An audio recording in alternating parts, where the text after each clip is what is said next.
आशा करता हूं आप सब बहुत अच्छे होंगे। मेरा नाम है सिद्धांत अग्निहोत्री। स्टडी ग्लोस पे आपका बहुत बहुत स्वागत है। देवियों सज्जनों, अपनी सीट बेल्ट बांध लीजिए, क्योंकि आज मैं आपको कुछ ऐसी चीज बताने वाला हूं जिससे आपके होश उड़ जाएंगे। क्योंकि मैं आपको बताऊंगा भैया dark reality of aviation market. देखिए, ये कई बार मैं इस तरीके के लेक्चर्स ले चुका हूं, लेकिन आज हम बात करेंगे बोइंग ड्रीम लाइनर 787 767 को रिप्लेस करने के लिए ये बोइंग ड्रीम लाइनर जो है वो लाया गया था। अब आपको बता दूं कि 350 के करीब लोग जो हैं, तीन वेरिएंट आते हैं 787, 8, 9, 10। 8 में 250 के करीब लोग बैठ सकते हैं। जो आप इंडिगो देखते हो ना, जो एयरबस है, उसमें 186 लोग बैठ सकते हैं।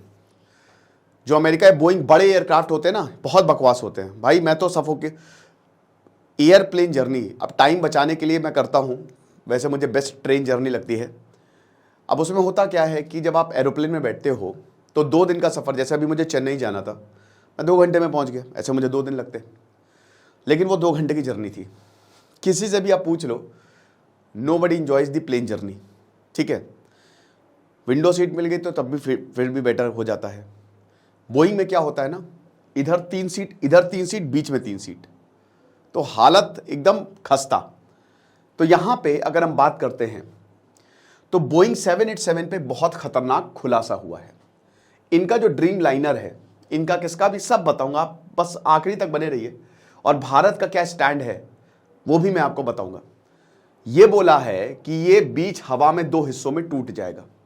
विसल ब्लोअर कौन होते हैं? सीटी बचाने वाले, जो जैसे जूलियन असांजे हो गए, ठीक है, बहुत सारे जो अंदर का भ्रष्टाचार रिवील करते हैं, है ना। सीटी बज गई, सीटी बज गई मतलब आप अवेयर हो गए।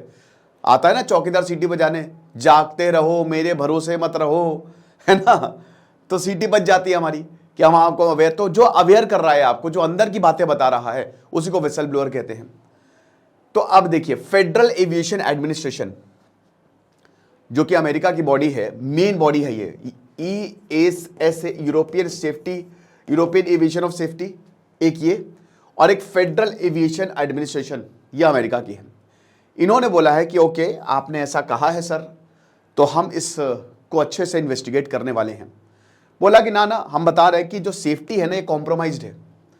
जब ये बात सामने आई दोस्तों, तो अभी इस समय हलचल मची हुई है, ठीक है ना।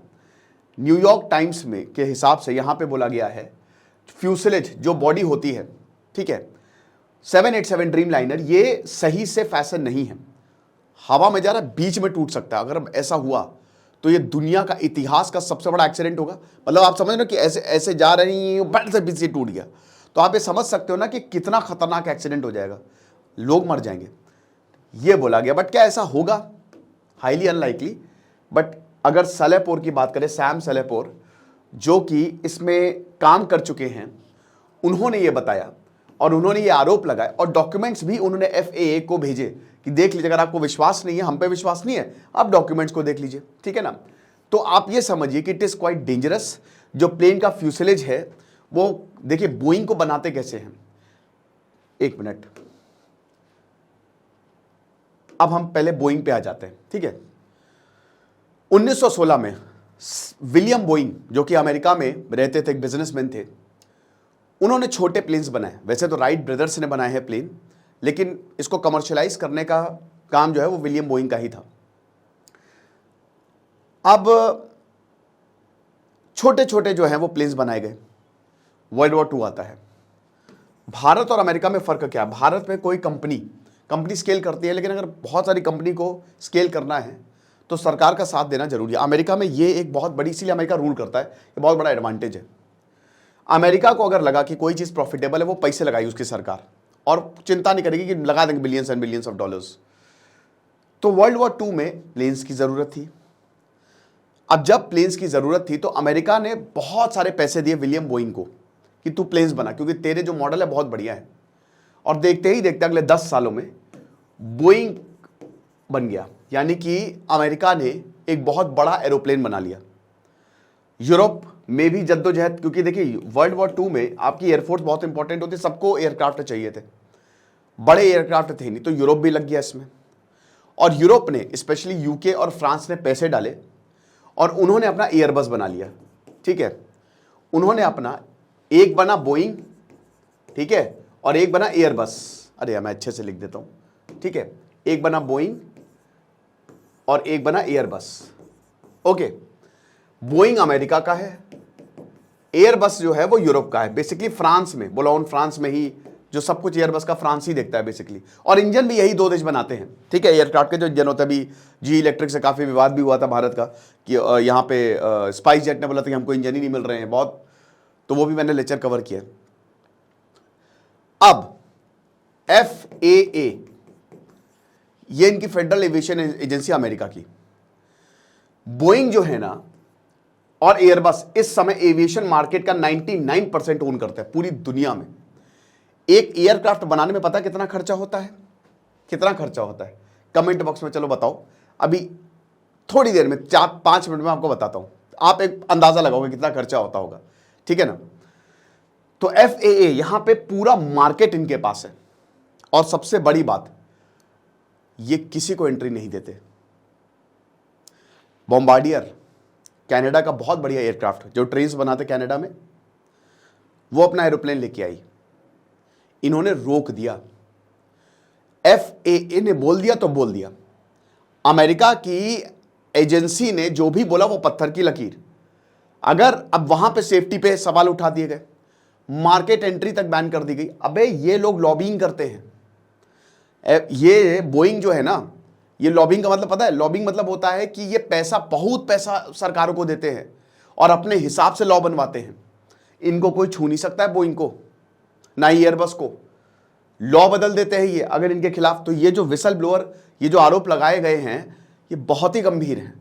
क्या कार्रवाई होगी ये तो बाद में ही पता चलेगा। बहुत तगड़ी पकड़ है, जैसे अमेरिका में गन एसोसिएशन जो है उसकी बहुत तगड़ी पकड़ है, वैसे ही ये एयरप्लेन, ये जो एयरक्राफ्ट मैन्युफैक्चरिंग बोइंग की बहुत तगड़ी पकड़ है, इनको गिराना नामुमकिन है।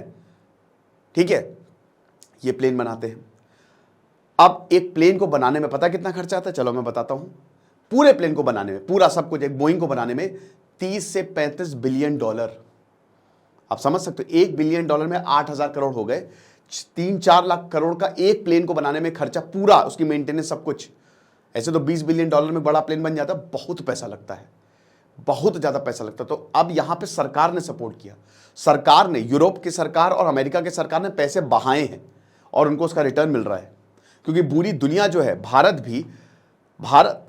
भी तो इन्हीं से प्लेन खरीदता है। तो आप ये समझिए कि दूसरों को एंट्री नहीं देते मार्केट में। चाइना का कोमैक एक एयरप्लेन था, सेफ्टी पे सवाल उठा दिए गए, वो आ ही नहीं पाया। 20 प्लेन अभी तक बेचे, वो भी चाइना की सरकार को।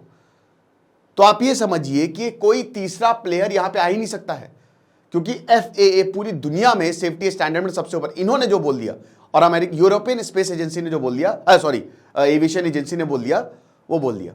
इन्हीं दोनों की बातें जो है वो मानी जाती है। ठीक है, और इनका तगड़ा जो है वो होल्ड है अमेरिका में और यूरोप में। तो यही दो कंपनी जो है वो एयरलाइन की हैं। आपको जितने भी प्लेन दिखते हैं, बोइंग अमेरिका के बड़े प्लेन, और एयरबस जो आपको इंडिगो, विस्तारा, वो सब यूरोप का है। एयरबस थोड़ा सा सस्ता आता है, बोइंग महंगा आता है, काफी महंगा आता है, और बोइंग बड़ा होता है। प्लेन ऐसे बनता है, आप देख सकते हैं कि देखिए प्लेन को असेंबल किया जाता है, फ्यूसेलेज इसकी बॉडी को बोला जाता है। ठीक है ना, तो अब आप देख सकते हो कि ये जो अलग अलग पार्ट्स है ना, वो अलग अलग देश से आते हैं। जिसको भी इसमें इंटरेस्ट हो, ये थोड़ा सा पॉज करके आप इसको देख लीजिएगा, मैं हट जा रहा हूं। ठीक है, तो आप आसानी से इसको पॉज करके इसका स्क्रीनशॉट लेके देख लीजिए कौन कहां से आ रहा है। बट फ्यूसेलेज इसकी पूरी बॉडी को बोला जाता है। अब ये देखिए 3 पार्ट में इसकी बॉडी डिवाइड है। वही बोला है कि जो फ्यूसेलेज है, इंजीनियर ने आरोप लगाया है कि बीच में टूट सकता है। तो बोइंग ने भाई बोला कि देखिए मैन्युफैक्चरिंग चेंजेस पिछले 10 सालों में किए हैं, और यहां बोला कि भाई ड्यूरेबिलिटी पे कोई भी इंपैक्ट नहीं आएगा। अभी तक आया ऐसा बोला इन्होंने, लॉन्जेविटी पे कोई भी इंपैक्ट नहीं आएगा, एयरफ्रेम वैसे होगा वैसे ही है। और बोइंग ने अपनी अच्छी खासी टेस्टिंग की है, और ये कोई इमीडिएट सेफ्टी फ्लाइट इशू नहीं है। तो ये फर्जी की जो बातें बोली गई हैं, ये चुप हो जाओ। सलाह पर बोल रहे हैं कि भाई देखो ऐसा नहीं है, मैंने इंटेंस स्क्रूटनी की है। 737 का अभी अलास्का में दोस्तों, पिछली ये इसी जनवरी में डोर जो है, डोर पैनल, आपने देखा वो न्यूज आई थी, उखड़ के चला गया बीच हवा में, डोर पैनल उखड़ गया। हनुमान चालीसा याद आ गई जितने भी वहाँ पे आती नहीं होगी, बट हनुमान चालीसा याद आ गई उनको कि भाई हनुमान चालीसा पढ़ लेते हैं। संकट कटे मिटे सब पीरा, जो सुमिरे हनुमत बलबीरा। तो ये आ गई याद उनको। तो कंपनी ने बोला कि भाई देखो, तुम्हारी जो मैन्युफैक्चरिंग प्रैक्टिस है वो दिख रही है, मतलब ये इन्होंने बोला, तो हमको मत बताओ। बोला कि अरे हो जाती है गलती यार, गलती सबसे अच्छा, आप इन चीज़ों में गलती नहीं कर सकते मेरे भाई, जिंदगी का सवाल होता है। बोला कि भाई देखिए लीडरशिप, उसके बाद तुरंत यहाँ पे इन्वेस्टिगेशन शुरू हुई, तब भी कार्रवाई नहीं हुई। मैंने क्या बताया, लॉबिंग। अरे भैया तगड़ी पकड़ है इनकी लॉ पे, अमेरिका पे, कोई कार्रवाई नहीं हुई, बस बोला कि लीडरशिप चेंज करेंगे। बोला कि भाई देखिए आपको बता दूं कि, और अच्छा ये जो अब देखिए अमेरिका में जो भी है, अमेरिका में रूल ऑफ लॉ है और इसीलिए अमेरिका डेवलप्ड है। जितना ज़्यादा रूल ऑफ लॉ होगा उतना ही ज़्यादा डेवलप्ड नेशन होगा, सिंपल सी बात है। जितना ज़्यादा डेमोक्रेसी कॉम्प्रोमाइज होगी उतनी प्रॉब्लम होगी। तो यहाँ पे अमेरिका में रूल ऑफ लॉ है और अब इसकी हियरिंग जो है वो कैपिटल हिल में होने वाली है। सेनेटर रिचर्ड ब्लूमेंथल ने बोला है कि भाई ये तो बहुत ज़्यादा ज़रूरी है और 17 अप्रैल को हम हियरिंग जो है वो इसकी करेंगे, क्योंकि हम चाहते हैं कि आखिरकार इंजीनियर क्या क्या रहे हैं। और जैसा कि हमने बताया, ड्रीम लाइनर की बात करें तो मैंने 2011 में इसको डिलीवर किया गया था। देखिए इसको पिछले 1950 से प्लेन बन रहे हैं, बट बोइंग 787 का ड्रीम लाइनर, उसको ड्रीम लाइनर भी बोला जाता है, 3 वर्जन आते हैं, वो पिछले 767 को रिप्लेस किया है, और बड़ा है और एफिशिएंट है।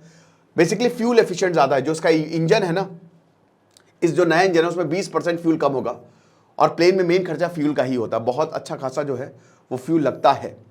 तो यहाँ पे यही बोली है। अब देखिए बोला गया है बहुत सारे देशों ने इसकी डिलीवरी, बोला हमको तो, अब भारत भी इसमें लाइन में है, लेकिन भारत ने पैसे दे दिए, डिलीवरी अभी तक नहीं हुई है बोइंग की, ठीक है ना। तो यही बोला है कि ये कॉम्पोजिट मटेरियल से बना है, ट्रेडिशनल मेटल से नहीं बना है, ठीक है ना। तो मेजर सेक्शन से जो है वो कॉम्पोजिट मटेरियल से, और जो एयरक्राफ्ट की बॉडी है इट इज नोन, जैसे किस मटेरियल से बना है, तो कई बार कार्बन और ग्लास फाइबर्स से बना है। कॉम्पोजिट लाइटर्स होते हैं, ठीक है, थोड़े से हल्के होते हैं ताकि उसको लिफ्टिंग में आसानी हो, ठीक है। तो यही बोला है कि ये जो मटेरियल आप यूज़ किए हो ना, ठीक है आपने पैसे तो बचा लिए, लेकिन इससे सेफ्टी जो है वो कॉम्प्रोमाइज़ हो सकती है, राइट। तो ये सबसे बड़ा प्लेन है, आप देख सकते हो 787, 789 और 7810, ठीक है। ये 3 वेरिएंट जो है इसके आते हैं। सबसे छोटा 787-8 आता है, जिसमें 248, 9 में 296 और 10 में 336, ठीक है ना। रेंज आप देखते हो 13,500 किलोमीटर, 14,500 किलोमीटर, 11,500 किलोमीटर। जितना ज़्यादा बड़ा होता है उतना ज़्यादा रेंज थोड़ी कम होगी। लेंथ जो है भाई जाहिर सी बात है बड़ा होगा। ये 186 फिट है, ये 200 फिट है और ये 224 फिट है। विंग की बात करें तो अगेन जैसे जैसे 60 मीटर 60 मीटर 60 मीटर। हाइट की बात करें 17 मीटर 17 मीटर 17 मीटर, ठीक है ना। इंजन की बात करें तो इंजन भी आपको सेम ही सब में देखने को मिलेगा, बस यहाँ पे सीटिंग कैपेसिटी जो है वो बढ़ाई गई है, ठीक है ना। तो यही बोला है कि हम इन इश्यूज़ को मॉनिटर कर रहे हैं और जितने भी एम्प्लॉयज़ हैं हम उनको यही बोलेंगे कि वो बात करें, ठीक है। बोइंग ने बोला है, ठीक है, ये चीज़ है। तो चलो इन्वेस्टिगेशन जो है, अभी जो क्लेम बनाए गए उस पर बातें हो रही है, लेकिन ये है, this is the dark reality of aviation industry. कोई भी नहीं बोलता है, नोबडी स्पीक्स। अगर कोई प्रॉब्लम भी होती है, अरे जाने दो यार कोई बात नहीं। तो ये है, खुश रहिए, पढ़ते रहिए। दिस इज सिद्धांत अग्निहोत्री साइनिंग ऑफ।